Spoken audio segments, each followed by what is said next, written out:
इमरान खान खामोश। हाँ, जो कहा है खुल के वो ये कि फौज के बगैर पाकिस्तान नहीं बच सकता। हमारे 3 टुकड़े हो जाते अगर फौज ना होती। मजबूत फौज की हमें जरूरत है, ये जरूर कहा है। लेकिन नवाज शरीफ की तरह ये नहीं कहा कि आपने आइन से गद्दारी की थी, आपने बलूचिस्तान की हुकूमत गिराई थी, आपने 2018 में गलत हुकूमत बनाई थी। दिल तो इंडिया का करता है कि वो जो है वो अपनी ब्लू वाटर नेवी इस तरह की रखें कि वो जिस तरह अमेरिकन हैं वो पूरे जिस तरह पंजाबी कहते हैं ना फिर जाए, ये भी फिर जाएं। लेकिन जारी बात है कि अभी वो ना तो उस तरह की इनके स्ट्रेटेजिक इंटरेस्ट हैं अफ्रीका में, गो के ये इकोनॉमिकली बड़ा एंगेज कर रहे हैं। इस्लामोफोबिया के लिए बात कर रहे हैं, कभी कश्मीर के लिए बात कर रहे हैं, नहीं बात कर रहे तो पाकिस्तान के लिए बात नहीं कर रहे, नहीं बात कर रहे तो बलूचिस्तान की बात नहीं कर रहे, सिंध की बात नहीं कर रहे। माइनॉरिटी पे एक लफ्ज इस 4 साल में इमरान खान के मुंह से मैंने नहीं सुना कि उन्होंने कोई बात। नमस्कार दोस्तों, आप सभी का फिर से एक बार स्वागत है news first point YouTube channel पे। दोस्तों, आज की वीडियो में हम देखेंगे कि पाकिस्तान मीडिया इस बात को लेकर बहुत ही ज़्यादा परेशान है कि यूएस की नेवी और यूएस की आर्मी भारत की नेवी और भारत की आर्मी को अपने बराबर का समझती है और उनके साथ जॉइंट एक्सरसाइज करती है। इस बात को लेकर पाकिस्तान मीडिया में काफ़ी ज़्यादा रोना मचाया हुआ है। वहीं दूसरी तरफ हम ये भी देखेंगे जिस तरह से भारत रसिया से सस्ता तेल खरीद रहा है, वहीं पाकिस्तान मीडिया में भी ये डिमांड उठने लगी है कि अगर इंडिया रसिया से सस्ता तेल खरीद सकता है और अपनी इकोनॉमी को ग्रोथ कर सकता है तो हमें भी रसिया से सस्ता तेल खरीदना चाहिए और अपनी इकोनॉमी को आगे बढ़ाना चाहिए। तो चलिए दोस्तों, चलते हैं आज की वीडियो की तरफ और देखते हैं पाकिस्तान मीडिया ने और क्या कहा। थैंक यू वेरी मच दोस्तों। दिल तो इंडिया का करता है कि वो जो है वो अपनी ब्लू वाटर नेवी इस तरह की रखें कि वो जिस तरह अमेरिकन हैं वो पूरे जिस तरह पंजाबी कहते हैं ना फिर जाए, ये भी फिर जाएं।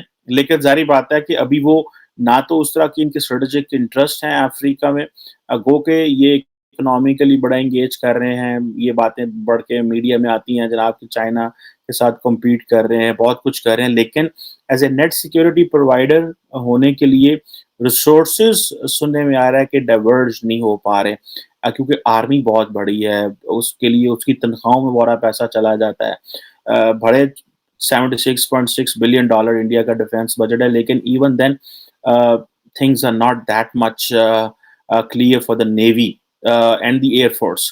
और ये जारी बात है that gives a lot of advantage to China कि वो इस कमी का को देखता रहे। और ख़ास तौर पे जो अमेरिकन अभी रशिया में एंगेज हो गए हैं, उसका एक डिसएडवांटेज इंडिया को भी है कि the Americans would have put more diplomatic, political, military capital in Indo-Pacific and in China, और वो सारे का सारा उधर जो है वो चला गया। और ये एक तरफ ये इंडिया के लिए इसका एडवांटेज भी है that in all that tenure India can take more advantages from the Western countries while they are busy in Russia। लेकिन जारी बात है कि वो इंडिया को टेस्ट भी करना चाह रहे हैं कि वो हमारे साथ भी खड़ा होता है या किस तरफ एडवांटेजेस ये ले रहा है। खैर एनी हो, इस पर दोबारा बात करेंगे, लेकिन ये एक बड़ी इंटरेस्टिंग चीज़ है कि क्या इंडिया जो है वो नेट सिक्योरिटी प्रोवाइडर हो सकता है इंडियन ओशन में। इनकी अपनी कैपेबिलिटी क्या है, इंटेंशन क्या है, रिसोर्सेज कितने हैं, इंफ्रास्ट्रक्चर क्या है, खित्ते की सूरत हाल क्या है। और लेकिन ये सिर्फ डिस्कशन होना भी it means a lot for a country. The reason behind is because the country जो है उसने अभी अपनी 75 साल ये जो है वो पूरे किए हैं, and then it is being talked and spoken and being discuss in all that. Imran Khan खामोश। हाँ, जो कहा है खुल के वो ये कि फौज के बगैर पाकिस्तान नहीं बच सकता। हमारे 3 टुकड़े हो जाते अगर फौज ना होती। मजबूत फौज की हमें जरूरत है, ये जरूर कहा है। लेकिन नवाज शरीफ की तरह ये नहीं कहा कि आपने आइन से गद्दारी की थी, आपने बलूचिस्तान की हुकूमत गिराई थी, आपने 2018 में गलत हुकूमत बनाई थी, आपने आइन से और अपने हल्फ से गद्दारी की थी। ऐसा कुछ भी नहीं कहा। इमरान खान ने तो अभी तक किसी का जिक्र नहीं किया। मैं अब आपको बताता हूँ कि सूरत हाल कहाँ पहुँच चुकी है। धमकी दी गई थी, हमारी नेशनल सिक्योरिटी कमेटी जिसमें तमाम हमारे सर्विसेज चीफ बैठे हुए थे, उन्होंने कबूल किया। DGISI बैठे हुए थे, DGMI भी बैठे होंगे कि पाकिस्तान के अंदर ब्लेटेंट इंटरफेरेंस, नंगी मुदाखलत की गई पाकिस्तान के अंदरूनी मामलात में। यह भी मान लिया गया। अब मैं आपको साजिश बता देता हूं क्या। अमेरिका ने कहा कि रूस का दौरा क्यों किया था।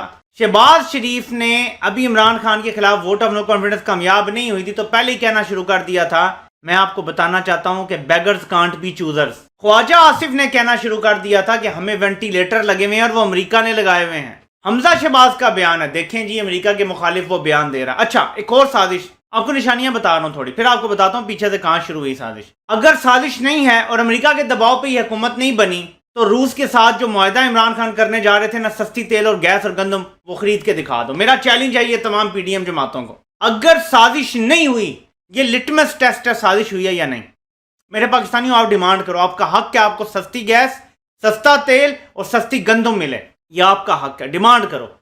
अगर अमरीकी साजिश के तहत यह हुकूमत नहीं आई तो इसी महीने के अंदर अंदर रूस से मुआहदा करो और अगले महीने से तेल और गैस सस्ती यहां पे मंगवाओ। अगर नहीं लाओगे तो तुम साजिश के बयानिए पर स्टैंप लगा रहे हो। मैं अब आपको बिल्कुल सर, वो यही बताने की कोशिश कर रहे हैं और यही बताते चले जा रहे हैं, जबकि उनको करना तो ये चाहिए कि 4 साल में उन्होंने जो काम किए हैं, जो कारनामे बकौल उनके उन्होंने किए हैं, वो गिनाना शुरू कर दें। वो बताएं कि उन्होंने मुल्क में क्या किया, कितने डैम बनाए, कितने लोगों को जॉब्स दी, वो जो 1 करोड़ नौकरियां दी उसमें से कितनी नौकरियां दे दी उन्होंने। उसके साथ जो वो हाउसिंग स्कीम लेकर आ रहे थे कि 50 लाख घर बनाऊंगा, उसमें कितने घर बन गए, कितने लोगों को उन्होंने जो है हेल्थ फैसिलिटी दी है। और ये सारी चीजें वो अपनी कई दूसरी चीज फॉरेन पॉलिसी बता दें कि फॉरेन पॉलिसी कितनी बेहतर हो गई, हर मुल्क हमारे साथ खड़ा है और हमने कितने लोगों के कर्जे वापस कर दिए हैं और हमने इकोनॉमी में क्या किया है। इमरान खान तो ये तक नहीं कर पाए कि वो इन 4 सालों में कभी ईद की नमाज के लिए आए हों।